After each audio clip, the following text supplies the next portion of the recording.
Bon, chers rouleurs, bonjour et bienvenue dans notre musée sans vie, désespérément sans vie. Et oui, la fourmilière n'est pas là au complet.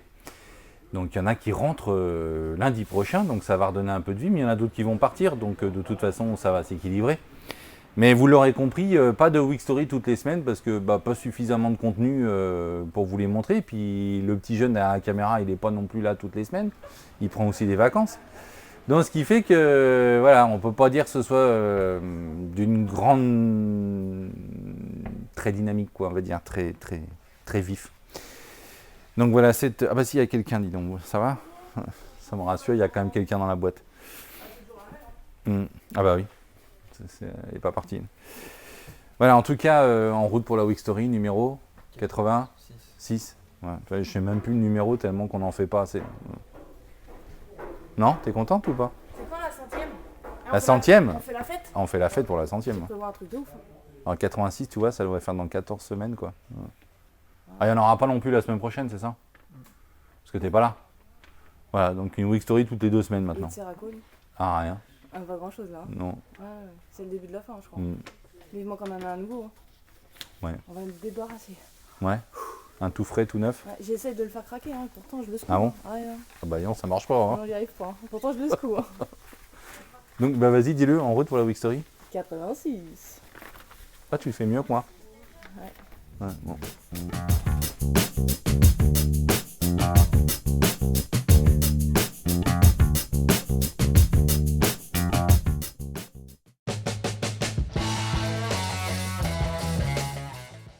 Alors pour une fois qu'on peut montrer le terme choucrouté, Ah oui, ce qui est quand même mal considéré dans l'automobile en tôlerie, mais dans le composite, on n'a pas le choix. on n'a pas le choix. Je peux te parler en même temps que tu bosses. Ah, sans problème. Impeccable, comme ça, rentabilité optimale. Voilà, Hein. optimal, voilà, on fait tout en même temps. Donc cette Lotus Elise, Élise, oui. qui a eu un gros choc carrière quand même, hein, Oui. mine de rien. Donc tu l'as entièrement démonté. Hein. Oui, Donc démonter déjà tout le bloc arrière, parce que c'est une voiture, en gros vous démontez la moitié de la voiture en une seule pièce. Donc c'est pas une mince affaire à démonter quand même, hein, ça prend un peu de temps. oui, surtout sur une vis qui est Cacher cachée, de la résistance. ouais, qui est cachée à l'intérieur derrière Ouais. comment ça s'appelle, l'enceinte. Et celle-là, on va dire, elle est difficile d'accès. Alors on vous fera une vidéo hein, dédiée à la réparation de cette voiture, hein, qui est un peu spécifique, avec du travail de composite, on n'est pas en tôlerie évidemment.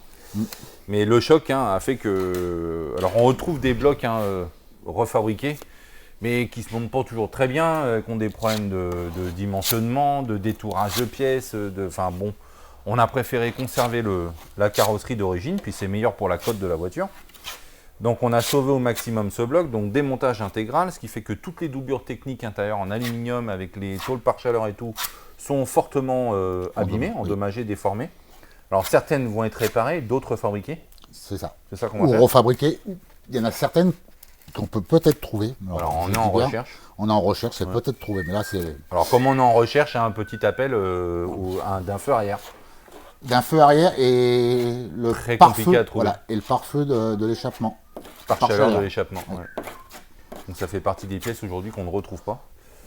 Voilà, donc au niveau du masque arrière, tu as commencé par faire un nettoyage, un dégraissage complet de la pièce, parce qu'il y a beaucoup de pollution d'échappement à l'intérieur. Tu as poncé les états de surface, et puis tu as commencé par réentoiler l'intérieur de la voiture. Oui, pour renforcer ta toile. Voilà, pour bien rigidifier le bloc complet. Alors, contrairement à une autre Lotus qu'on a réparée il n'y a pas longtemps, là on ne pouvait pas créer un moule. Déjà parce que la pièce était quand même endommagée sur l'ensemble de cette surface-là, enfoncée, étoilée, déchirée. Oui. Donc on avait perdu un peu la forme d'origine. Donc on a remis à peu près ça en place. Voilà. Tu as renforcé, entoilé l'intérieur pour pouvoir récupérer une rigidité de volume. Et ensuite tu as décapé, enlevé tout ce qui était déchiré, craqué. C'est ça. Et donc, autant dire que ça fait beaucoup de travail. Et réentoiler la totalité. Ensuite tu as réentoilé ton extérieur en lui redonnant la forme nécessaire. Donc ça, là tu viens de finir, tu as détouré, tu as fait un coup de propre, tu as poncé les états de surface pour enlever la brillance du composite, c'est obligatoire. Et puis tu commences ici à faire des petites retouches de déformation, volume mineur. Oui, c'est vraiment... Là, alors on appelle ça la choucroute, hein, c'est un type de synthophère renforcé à la fibre. Voilà, c'est de la donc fibre. c'est un mélange de résine, etc. et de fibres qui permet d'affiner les volumes. Ce qui va nous permettre ensuite d'appliquer un gel coat général qui sera certainement fait en plusieurs étapes, en sachant qu'un gel coat s'applique toujours en fond de moule et que là, il va falloir l'appliquer en extérieur de caisse. Ouais, c'est ça, Donc tu vas l'appliquer entre guillemets vulgairement au pinceau, tu vas le poncer, réappliquer une deuxième fois, le poncer et on fera peut-être une dernière passe au pistolet. Au pistolet pour que ce soit propre. Voilà. Donc il faut impérativement isoler la fibre polyester par un gel coat avant d'appliquer les apprêts, etc. Sinon, ça risque de s'enterrer et on verrait réapparaître toute la fibre avec l'enterrement. Ouais, c'est ça. Ça s'enterre, on va dire, hein, ça se désolvante et on verrait les fibres réapparaître sous la peinture. Donc ça, c'est pas possible, ça serait dégueulasse. Donc ça, c'est un chantier qui avance bien. Oui. D'accord. Donc bon, là, tu as avancé sur le masque, il te restera les tôles. Enfin, je pense que tu finiras, tu continueras semaine prochaine. Oui, oui, c'est ça. À moins qu'ils nous fournissent vraiment tout ce qu'on leur a demandé. Et là, franchement, Ouais, on va j'y gagner. crois pas. Ça serait bien qu'ils nous fournissent juste la tôle qui va derrière.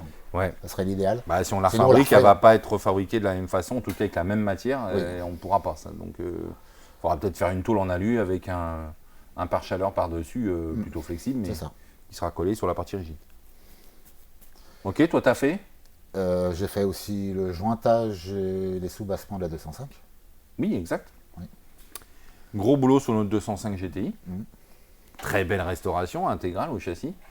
Donc tu as repositionné, tu as déjà dû refabriquer toutes les piges de tournebroche parce que celle du client n'était pas compatible avec notre tournebroche. Oui, c'est ça. Donc malheureusement, on a perdu un peu de temps là-dessus, ce qui nous a permis de repositionner la voiture sur nos tournebroches. Donc ensuite, tu as fait quoi au niveau du sous-bassement? Déjà, tu as nettoyé, dépoussiéré tous les résiduels d'aérogommage. Oui. Donc là, Il y avait de la coque de noix partout. Il va en rester un peu, mais là, je crois qu'on a vraiment été au bout. Là. Ouais. Ouais, je pense là. Ensuite, tu as réparé d'autres déformations de Oui, sous-bassement. des sous-bassements qui n'étaient pas jolis. Il y avait quelques Ah, on petits... pouvait pas laisser ça. Non, on pouvait pas laisser ça comme ça. Même si le client nous a dit qu'il fallait pas... Non, on ne pouvait pas. Bah non, on fait une voiture intégralement neuve de partout. Ouais, On ne peut pas laisser des coups de cric, des coups de pompe, voilà. machin. Voilà, c'était pas joli. Donc Il on a fallait fait un refaire. peu de planage Voilà. et de volume 1 pour C'est pas le temps que ça récupérer nous a pris, mais voilà, il fallait le faire. Donc ensuite tu as fait gros boulot. De jointage Alors ton jointage à la cartouche à la cartouche. Alors, de celui-là, tous il les était- étanchéités de raccords de panneaux de tôlerie pour assurer et éviter les infiltrations d'eau. c'est ça, il y en a- Donc ça au pistolet, alors il y a des kilomètres. Hein, Oui, il y en a hein. pas, il y en a pas mal. Je n'ai pas compté, mais il faudrait qu'on mesure. Mais c'est vrai que franchement, il y a 4 cartouches quand même. 4 cartouches de Neuves. jointage, Ouais, c'est 4 énorme. cartouches neuves, ouais. Ouais. Et surtout et puis les fameux deux gros joints aussi. Qui sont au niveau du bas de l'aile arrière, où celui-là prennent Et énormément on de consomme plastique. Oui. Donc ça, tu as fini tout ça. Et ensuite, on a refait alors pour assurer, nous, l'étanchéité, une double sécurité, et assurer une esthétique structurelle plus conforme à l'origine. Donc on a fait un deuxième passage de jointage, mais au bourlotage, au pistolet, pour donner l'effet bourloté usine, par-dessus le jointage que tu as fait à la main. C'est ça. Donc ça, pareil, rebelote toutes les On surfaces. reprend tous les joints et puis on Ok, fait ouais. pareil. Et après, on a passé le Blackson partout. Donc anti-grainage complet. Partout. Compartiment, le dessous du compartiment moteur, le dessous de la caisse, les passages. Qui a demandé énormément de cash, hein, parce Oui. que le but de ne pas en foutre partout. Oui, parce que tout n'est pas blacksonné dans le compartiment moteur, donc on n'a pas trop le choix. Puis voilà, tout sous bassement. Alors c'est un anti-graillonnage gris, en sachant que ça va être peint ton caisse. Hein. Voilà, c'est ça. Voilà. Donc il y aura un dépolissage et peinture complète ton caisse. Mais ça c'est pour Samuel quand il rentrera De vacances. lundi. Lundi. Il y a du chantier. Hein. Oh là là là. Oh là là. Là, on y a avancé pas mal de travail quand même. Mm. On ne va pas déprimer, il est en forme. Là. Oui, à fond, hein, Sam. Oui. Bon, à part qu'il vient de se faire 1006, je crois, c'est ça Kilomètres 1003, ouais. 1006, Ouais. 1003. 1300 km. Ouais. Ouais. On verra bien s'il sera toujours en forme. Mais bon, hein. Non, c'est Voilà. bon pour toi? C'est bon, oui. Ouais, merci.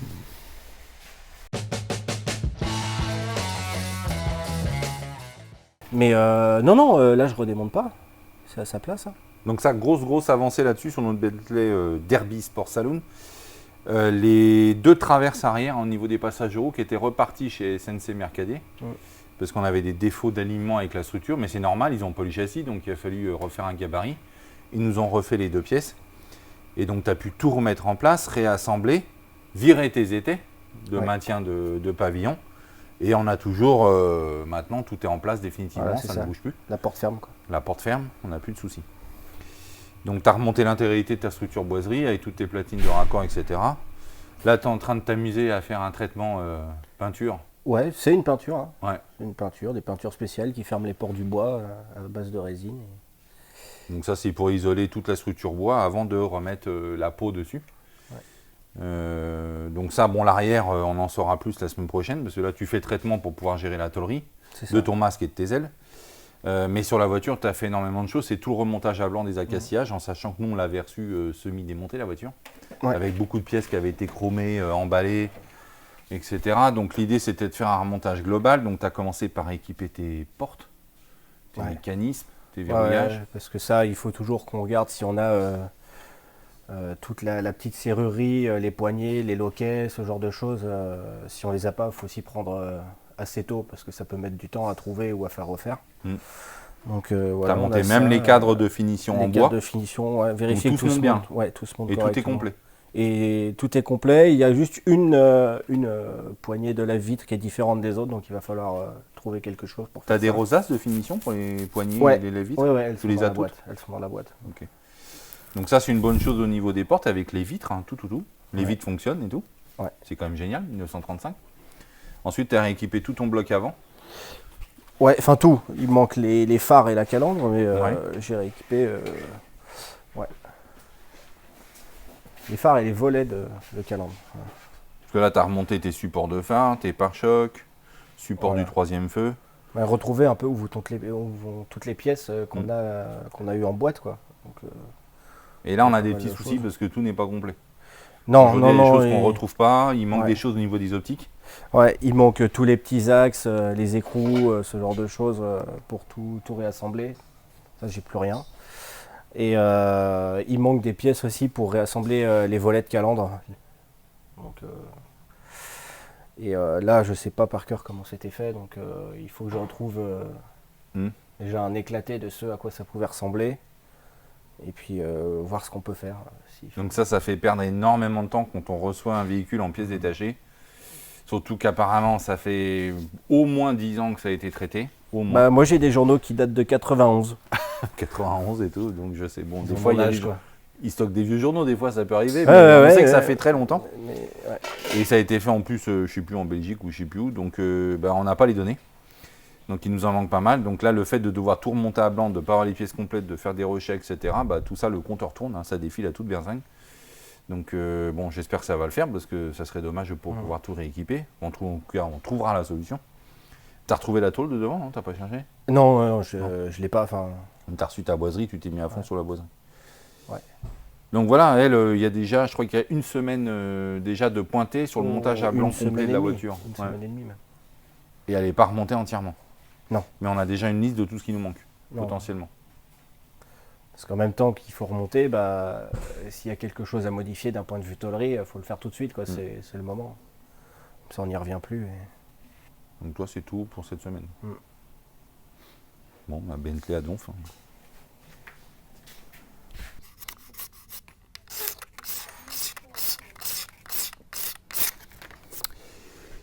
Oui, du coup, moi j'ai quand même un petit peu travaillé cette semaine. Hein. Il y en a qui vont rigoler derrière, je le sens.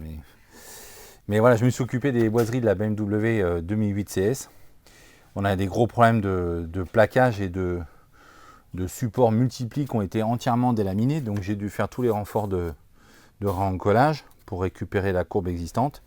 Et ensuite, j'ai déplaqué le plaquage d'origine pour en faire un nouveau dans cette essence de bois ici. Donc du coup, voilà, j'ai nettoyé mes supports, poncé, renforcé, débité, ajusté la nouvelle feuille de plaquage, collé, et puis ensuite détouré, poncé. Là, on est prêt à appliquer le bouche-port, le fondur général. Donc ça, c'est la partie du bandeau de la planche de bord, et là, je suis en train de m'occuper du bandeau des hauts de panneaux de porte. Le plaquage, lui, il est éclaté, il n'y a plus rien. Donc ça, c'est le côté droit, il est endommagé. Les grilles ici de HP également qui étaient éclatées à ce niveau-là. Et puis ensuite le bas de planche de bord qui est complètement déchiré, qui est bon, comme quoi les infiltrations d'eau dans la voiture, les vis étaient complètement bouffées par la corrosion. Donc je suis en train de réparer tout ça. Et puis Samuel rentre la semaine prochaine, donc on pourra s'occuper de faire le vernis. Voilà pour la BM.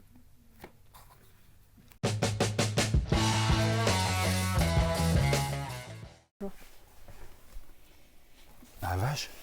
Ah ouais. Ah ouais. Ah, ils sont bons, ouais. Et le pire, c'est qu'on sent plus l'odeur du cuir, mais lui, il sent. Ouais, nous on sent plus, on est anesthésié, Ouais. on n'a plus l'odeur. Mais ah ouais, ils sont pas mal. Hein. Mmh. Bon, pardon. Du coup, Flaminia. Ouais. Alors ça avait l'air facile. Et puis j'ai dégarni. Ouais. Oui, alors le dégarnissage t'a révélé des états de structure et de mousse catastrophiques. Ouais. Désintégrés. Bultex d'origine. Donc, Bultex, grand mais confort. il a Mais alors bien cuit. Bultex cuit de chez cuit. Donc j'ai dû refaire, j'ai dû retravailler les mousses. Parce qu'on a regardé et ça se trouve plus, c'est introuvable. Alors ça, c'est toujours la difficulté quand on fait les devis, hein, c'est que les réfections support sont marquées estimatifs à revoir après dégarnissage. Donc on peut ne pas avoir grand-chose à faire. Un remplacement total des mousses si on les trouve neuves. Et si on ne les trouve pas, refaire une réfection complète des mousses. Donc là, tu as quand même gardé, sauvé au maximum le confort Bultex, mais tu as enlevé la croûte cuite pour en mettre une nouvelle. Tu as J'ai travaillé avec remis, une Javo Ouais, noire. une Javo. C'est une mousse ferme. Donc on aura un mélange fermeté de contact direct à la souplesse du Bultex. Ouais. Donc on garde le confort Bultex, ça c'est important. Donc voilà, grosse partie de reconstruction support. En même temps, tu as un coup de dérouilleur à mettre partout sur la structure. Ouais. Bon, ça ne nécessite pas de le décaper et tout, mais Non, au je moins on pense- va mettre un je convertisseur. pense, un petit peu les parties rouillées. Ouais. On enlève le plus gros. Et Et tu après, mets le on convertit. convertisseur chimique. Ouais.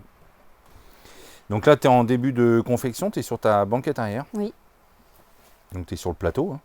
Alors on est en côte cachée. Côte cachée. Donc on est sur la confection classique des années 60. Côte cachée, surpiquée. Tellement beau ça. Donc ça c'est en cours de réalisation. Tu n'as commencé que ta banquette arrière pour l'instant? Ouais. Ouais. J'ai refait toutes les mousses. Les sièges avant, sièges arrière. Mais par contre, j'ai commencé des biassemblages par le plus facile. Enfin, c'est ce qui me semblait être le plus facile. Après, peut-être que je me trompe. Donc ça suit son cours. Tu as encore beaucoup de travail dessus. Ouais. Et panneaux de porte. Tu dois faire les panneaux de porte. Ouais. Comme ça, on sera... parce qu'il y avait un mélange de vinyle, de cuir, repeint. Du repeint, ouais, il y a beaucoup Je de déteste peinture. le cuir peint. C'est pas possible de faire des trucs pareils. Ça m'énerve. C'est une matière noble et les mecs, ils passent un coup de pétard là-dessus. Là. Alors, c'est une rénovation pas chère, mais... Qu'est-ce que j'aime pas ça. Ça se voit, ça fait plastoc, quoi. En plus, on avait du grain vinyle à l'avant, du cuir origine à l'arrière. Les sièges ont dû être refaits à l'avant parce que c'était pas les bonnes côtes. J'avais des côtes à plat à l'avant Ouais. et beaucoup plus petites que les côtes à l'arrière. Et côte cellier invisible à l'arrière. Ouais, et c'était pas la même couleur ni la même texture à l'avant Pas qu'à du tout le l'arrière. même grain. Donc je pense que les sièges avant avaient été déjà c'est refaits sûr. et, Ouais. et ils ont repeint la banquette arrière et les panneaux de porte. Ce qui nous montre d'ailleurs qu'on était sur un cuir beaucoup plus foncé que ce qu'on a choisi finalement pour la voiture. Mais bon, le résultat va être top de toute façon. Donc voilà pour la Flaminia. Donc encore beaucoup de travail de prévu. Mais tu as également avancé sur le hot rod. Alors tu es toujours bloqué par cette saloperie de moquette là. C'est pas possible. Hein. On nous avait dit cette semaine et toujours pas là. Non, je pense que ça s'est perdu. On a 2 voitures qui sont bloquées à cause de ça. Donc tu as avancé la banquette qui est terminée, Ça on y va est, dire, quelques elle est petits finie. ajustages, mais c'est terminé. Le rendu est top, on est content. Ouais, ça claque, hein. C'est pas commun. Ah non, c'est pas commun. C'est original. Donc hot rod, en tout cas pour la partie banquette terminée, mais il reste beaucoup de travail pour les panneaux, moquettes, etc. Ouais. Bon, c'est tout? Bah oui. Ouais. Ouais. C'est tout. Je fais que ça.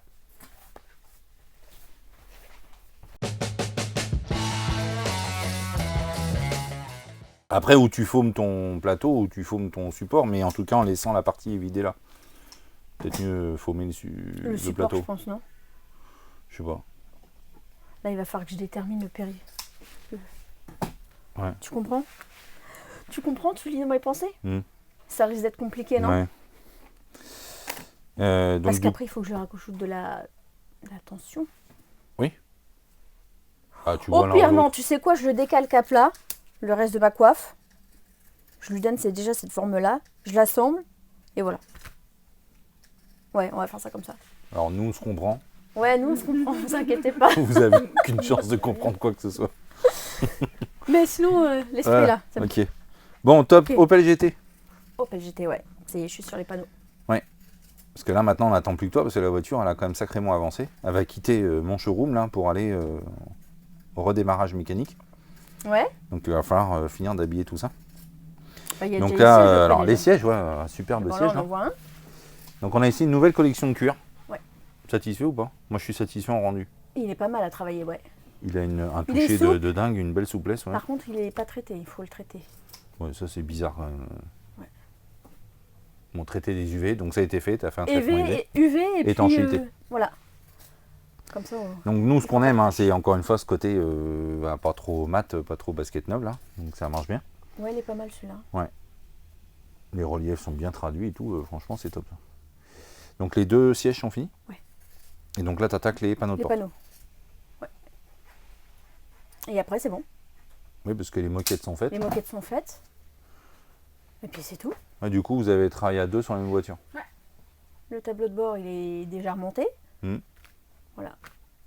Donc panneau avant, panneau arrière, Oui. passage de roue, plage arrière. Donc panneau de porte en cours.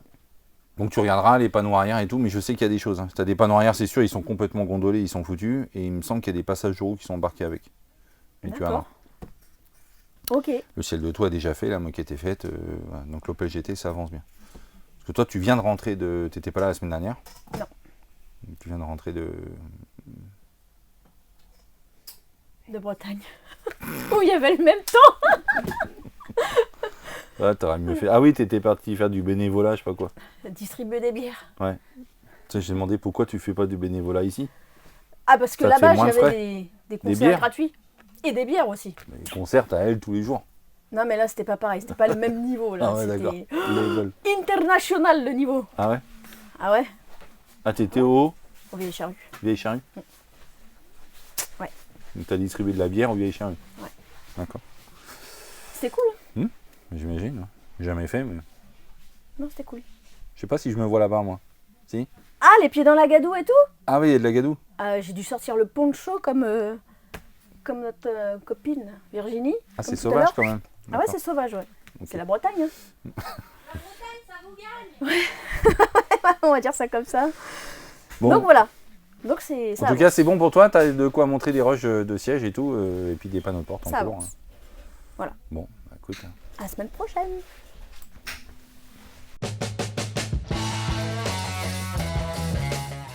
Ah, Là, t'as yes. un joint qui se lève là. Génial. Enfoiré. Vas-y, où? Ok, là, ça se roule. Donc ça faut que tu revois l'histoire du joint qui bouge. Ouais. Donc ça, Opel GT, remontage avancé Remontage. à 80. Ouais, 80-90. Pour l'extérieur, du moins. Ouais, 80-90%, en sachant qu'on doit refaire les montages des poignées, les rétros à castillage. Mm. Enfin, monogramme, et que Sam, il doit faire le polylustré avant. C'est ça. Donc voilà, en tout cas, on est au max de ce qu'on peut remonter en carrosserie. Pour le moment, oui. Ouais. Mais après, j'ai encore les side markers, mais j'attends des joints, des pièces comme ça. Donc toi, tu as remonté tout le bloc avant sur cette voiture-là? Ouais, bloc avant, une bonne partie du bloc arrière, le capot, régler les phares. Avec Greg, on a remonté la planche de bord. Ouais. Et Le ensuite, pare-brise? Donc j'ai pu remonter le pare-brise. Et après, après ça a été à l'arrière, les feux, tout ça. On a fait pas mal de tests électriques pour être sûr que tous les feux étaient, comme on a changé tout le faisceau électrique, que tous les feux fonctionnaient bien comme il fallait, c'est le cas. Et puis voilà. Ok. Donc l'Opel GT, c'est tout? Ouais. Donc Dans après, tu as grande travaillé, majeure on va aller voir une autre voiture. Ouais. La Porsche 911. Ouais.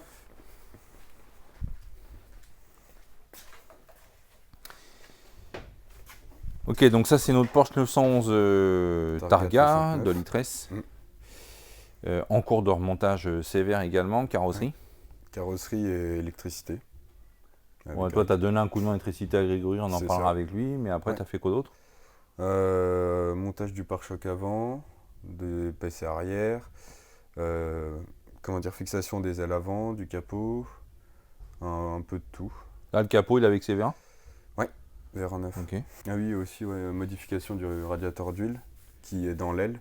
Mais alors là, on Et a que la- des pièces neuves, hein. L'aile, le radiateur, le carter de protection et de diffusion Mm. d'air du radiateur. C'est ça. Et tout ça, ça cohabitait pas, donc il a fallu faire des modifs, quoi. Exactement. Donc ça, c'est fait, c'est acté. Les ailes sont Ouais. serrées, du coup? Ils sont serrés. On lui Ok. place et puis après, il reste 2-3 choses à finir. Mais après, soit on attend des pièces, soit il y a des pièces qui vont pas. Donc après, il faut voir tout ça. Donc on attend surtout les vitrages, pare-brise et C'est vitres ça. latérales pour pouvoir finir leur montage. Exactement. Ok, donc toi sur la Porsche, c'est tout? En majeure partie, oui. Bah après, oui, on s'est un peu aidé avec Greg sur les faisceaux, sur tout ça.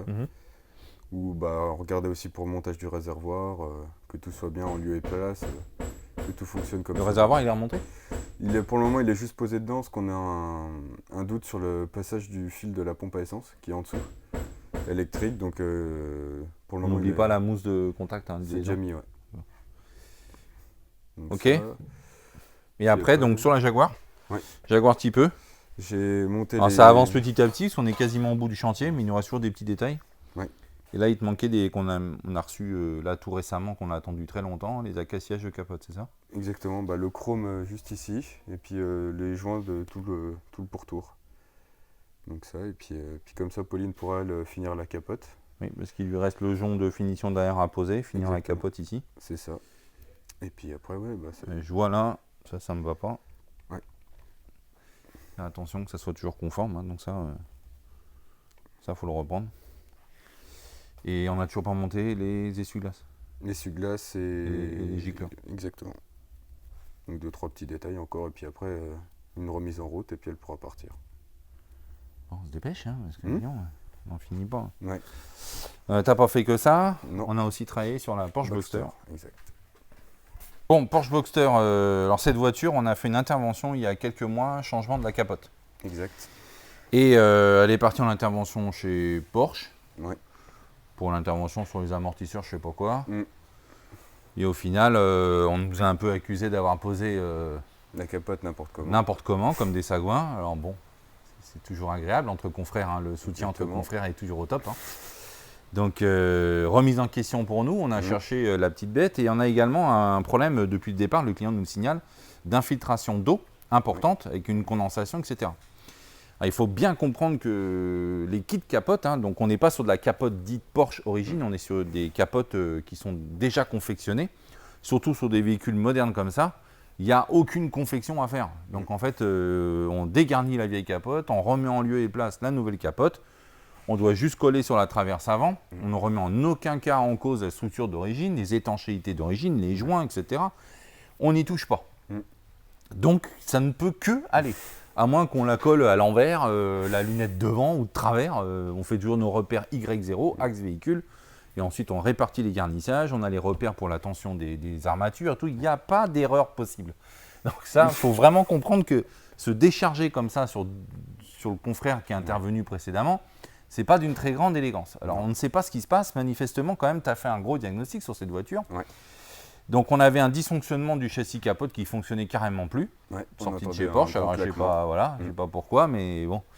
Du coup, il y a un gros claquement. Et ben, on a le bras d'entraînement latéral gauche Ouais. qui permet à la capote de se replier en fonctionnement électrique, qui est complètement éclaté. Ouais, Donc, la roue est cette partie pièce en mille plastique, morceaux. elle a explosé en. Alors mille pourquoi elle est morceaux. explosée? Est-ce que c'est une mauvaise manipulation ou un vieillissement ou on ne saura jamais? Ça restera un mystère. En tout cas, c'est foutu, ce qui n'a rien à voir avec le changement de la toile. Non. Donc ça, c'est ce qui fait qu'on n'avait pas le débattement. On avait les vitres qui ne remontaient plus parce que le capteur il est embarqué avec le bras, donc il n'y avait pas le capteur de fin de course, donc les vitres ne remontaient pas. Voilà. Forcément, c'est problématique pour le client, toujours gênant. C'est sûr. Et ensuite, donc ça c'est une premier diagnostic qui fait on pense avoir résolu ce problème-là. Ouais. En Donc, tout cas, juste avec le moteur droit, la capote arrive à se lever d'elle-même. Voilà, Même donc, si on avait mal monté, ce ne serait pas le cas. Mal monté, encore une fois, en lieu et place, tu ne peux pas mal c'est ça. monter. Mais bon, c'est du Lego, hein, c'est du plugin. Exactement. Donc on a remis en doute l'étanchéité de notre capote à l'avant. À la rigueur, c'est seulement là, si ce n'est que c'est une gouttière inversée. Donc l'eau, elle ne peut pas, par miracle, descendre, remonter et descendre dans l'habitacle. Donc on avait énormément d'infiltration d'eau sur le Côté passager, tapis. au niveau de la cave à pied. Exactement. On a une traverse ici. On a mis en doute l'infiltration d'eau au niveau de la cave à capote. Il y a des puits d'évacuation d'eau. On a rempli. Ouais. Avant de faire quoi que ce soit, ça s'est évacué. On a passé un goupillon pour nettoyer, ça s'évacue. La traverse fait que l'eau ne peut pas à aller derrière la traverse, monter la traverse, redescendre la traverse et aller devant. C'est Alors, pas c'est possible. vraiment qu'il y a beaucoup d'eau. Ou alors vraiment, elle est obstinée, quoi. Voilà. C'est ça. Ou alors, effectivement, le niveau est très haut. Ouais. Donc ça, c'est pas possible. Donc on a remis en cause les gouttières avant. Mhm. Bah, même topo, Ouais, tout c'est pas cool. bouché et tout s'écoule. Par contre, on a démonté tous les équipements de baie. Exactement. Et on sait par récurrence, par expérience, que quand on a une filtration sur les caves à pied, Mhm. c'est pas forcément au niveau de la capote, Non. pour des raisons que j'ai expliquées. On a même testé l'étanchéité du joint latéral du brancard Mhm. en injectant de l'eau, voir si par miracle elle rentrait à l'intérieur. Mais Ce non. qui n'est encore une fois Ouais. pas possible avec toutes les feuillures de tôlerie. Mhm. Donc en fait, la suspicion première, c'est la gestion du chauffage et au niveau de Ouais. la baie de pare-brise avant. Exactement. L'évacuation de la baie fonctionnait, on l'a testé. Par contre, en démontant, tu t'es rendu compte de quoi? Il y a un joint d'étanchéité là où passent les durées de chauffage qui est complètement décollé sur les deux angles. Et ce qui fait que C'est un on gros arrive caoutchouc comme ça, directement. au niveau Ouais. de la baie. Un peu mousse bizarre et il est décollé et j'ai testé et ça coule directement dans la cave à pied passager. Et on voit bien que ça coule justement d'au-dessus, ça ruisselle sur toutes les parties plastiques et électroniques, donc c'est jamais trop bon. En plus, c'est des infiltrations en statique. hein. Mais c'est ça. Position En roulant, statique, c'est même pas au roulage. Donc si c'est lié à l'aéro, effectivement, l'aéro, la poussée du vent pourrait faire que l'eau prendrait passe des par-dessus. chemins improbables. Exactement. En statique, c'est pas possible. Mm. C'est par gravité. Ouais. Donc là, il est fort probable à 85% C'est ça. que le problème vienne de là. Mm. Donc c'est pile poil sous la baie, c'est grand comme ça et c'est pas bouché. Donc ça rentre dedans. Ouais. Ça rentre par le chauffage, ça coule par la cloison avant Ouais. et ça vient se glisser dans la cave à pied. Exactement. Donc on avait quand même les tapis à essorer, il y avait beaucoup d'eau et le monsieur avait de la condensation plein de vitres. Ça, c'est pas normal. Non, pas du tout. Donc on attend le client, on va lui exposer tous ces problèmes-là en espérant que, en tout cas, il faudra changer le bras là et en recollant là, en espérant qu'il n'y ait plus d'infiltration. Exactement. Donc mine de rien, ce sont des petits problèmes hein, où on sort d'un ordre de réparation. On n'a plus d'ordre de réparation ouvert, on ne peut plus faire de facture. On a injecté combien 3 heures 4 heures Oh, même de recherche plus, ouais, peut-être au total, avec l'avant et l'arrière, il y a peut-être 4-5 heures quand même. Au Ouais. total, parce que j'ai démonté tout, vérifié justement que tout fonctionnait, vérifié les interrupteurs, testé tout, donc ça prend vite du temps quand même. Donc 5 heures, hein, tu es salarié, tu as travaillé 5 heures. Si ce n'est pas un client qui paye, le problème, ça vient de ma poche. Exactement. C'est pas, on a tendance à oublier en France que ce n'est pas la meilleure des logiques. Non, La pas logique est vraiment. faite que c'est le client qui doit vous payer. Donc là, on espère qu'on va pouvoir réouvrir un OR, pouvoir régler les problèmes, pouvoir réinjecter et refacturer les temps passés. Quoi. Ouais. Ça, c'est normal. Quoi. Si on n'est pas directement inculpé et considéré comme responsable du problème, il va falloir que le client revoie qui est le responsable, en tout cas qu'il assume financièrement. Exactement. D'accord? Ouais. C'est des difficultés à gérer, c'est partie de notre quotidien et ça, c'est toujours stressant. En tout cas, on a fait le maximum pour trouver le problème. Ouais. Parce qu'il y a des gens qui auraient tendance à laisser le client sans réponse. hein. Ça. Ah, c'est la faute, c'est pas moi, c'est bidule, c'est machin. Mm. Bon, affaire à suivre pour celle-ci. Ouais. Et après, Ensuite, on va pas aller voir l'autre parce que là, il flotte à toute ouais, berzingue. il pleut pas mal. Ouais. Mais tu as travaillé sur la Camaro. Camaro Z28. Donc le client a malheureusement perdu les clés, donc j'ai changé tous les clés, coffres, boîte à gants, portes, Neyman. Donc j'ai absolument changé tous les Neyman avec un kit et il avait également un problème de... Son autoradio ne fonctionnait plus, donc j'ai démonté et c'est l'autoradio qui est malheureusement en cause, donc je l'ai remplacé également. Et aussi une recherche de panne, donc le voyant de frein à main qui restait en permanence allumé et c'est juste qu'il faut retendre les câbles parce que ça ne retire pas assez la pédale en arrière. Donc Voilà. le petit switch n'était pas en compte. Exactement. Bon, c'est bon pour toi, c'est tout? Ouais, normalement. Ouais. Bon, après, il y a de réglages des portes de l'Alpine, suite à la demande du client, puis 2-3 petites conneries à droite à gauche. Bon, comme il y en a toujours, toujours, hein, il y en c'est a ça. toujours un peu partout. Exactement. Bon, affaire à suivre.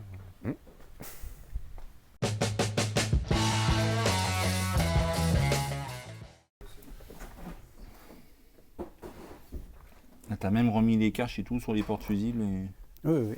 Donc tout ça, c'est câblé définitivement. Il n'y a qu'un seul fil à remettre sur le porte-fusible. Ce sera la pompe à essence. Ouais. L'alimentation de la pompe à essence. On n'a pas résolu le mystère de savoir par où on va faire passer les fils pour descendre jusqu'à la pompe à essence. On a regardé tous les passages, c'est encore un mystère. On a cherché des photos et tout. On ne sait pas exactement par où il passe, par où il descend sous la caisse. Quoi. Il y a plein de passages pour aller dans l'habitacle, mais ça ne nous aide pas. Ok, donc toi, tu as beaucoup travaillé sur la Porsche 911 également. Oui. Parce qu'on a reçu ce faisceau électrique neuf. Oui. Alors, les faisceaux électriques de Porsche, refabrication pour un modèle 69, un 2 litres S.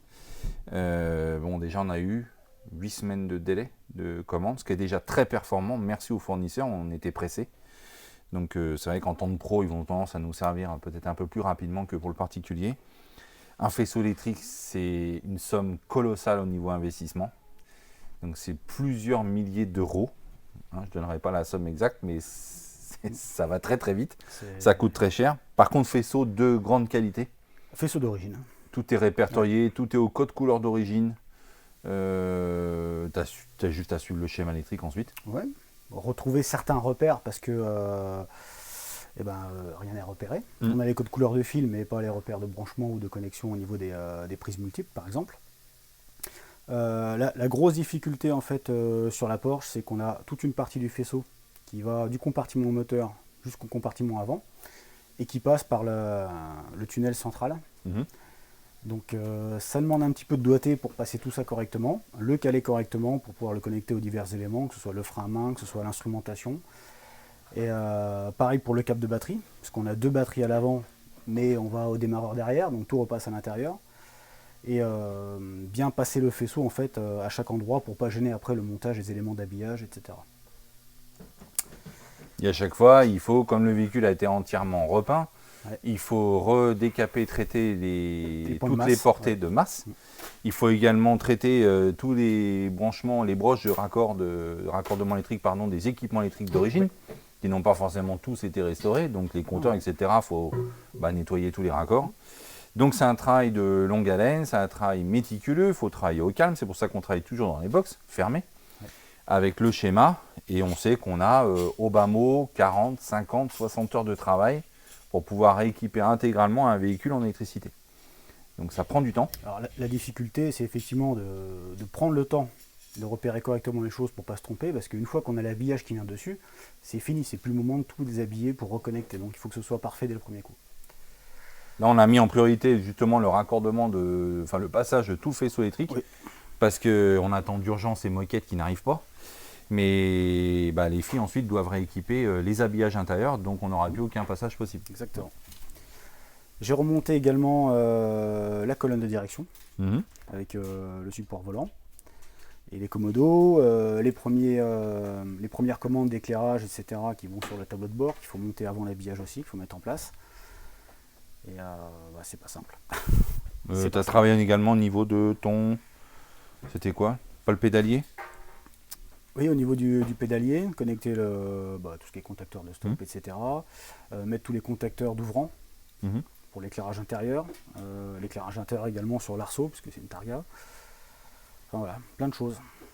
Plein de choses auxquelles il faut penser avant d'aller plus loin dans le remontage. Donc au niveau faisceau électrique, tu es à fond dans les faisceaux électriques toi, en ce moment? Oui. Parce que tu as travaillé également sur l'Opel GT. Oui, un autre faisceau allemand, mais pas la même couleur de voiture. Parce que là, on a remonté la planche de bord que Sam avait traitée avant de partir. Oui. Donc, ce qui t'a permis de la remettre, remonter dans la voiture avec tout le panneau Théo. d'instrumentation remonté et connecté. Donc là, maintenant, on va la ramener côté atelier, la voiture, pour pouvoir faire le premier démarrage moteur. Ouais, ça on a hâte, remise en route. C'est la validation de tout ce qui a été monté sur la voiture. Et de tout ce qui a été fait sur le moteur. Il y a déjà eu des tests quand même de fait sans démarrage pour tous les fonctionnements électriques. On a déjà essayé avec Théo toute la partie éclairage extérieur. Pas de bug, donc c'est bon signe. Bon. Et puis après, un petit boulot, Corvette C2. Oui. Un petit boulot, t'en as chié quand même. Bon. Montage de pneus à flanc blanc, auquel il faut faire très attention.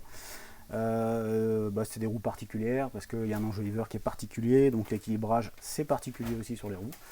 Voilà. Combien de temps pour monter 4 pneus? Tu veux qu'on en parle, non? Non. Hein? Non. Mais ça c'est l'expérience, je vais m'améliorer à chaque montage de pneus, d'accord. forcément. Voilà.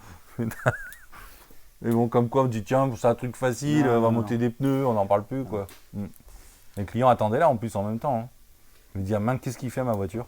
Mais il a le temps de visiter comme ça. Ah oui, ça il en a profité. On a pris quelques cafés. Bon, super. Merci. Et la semaine prochaine.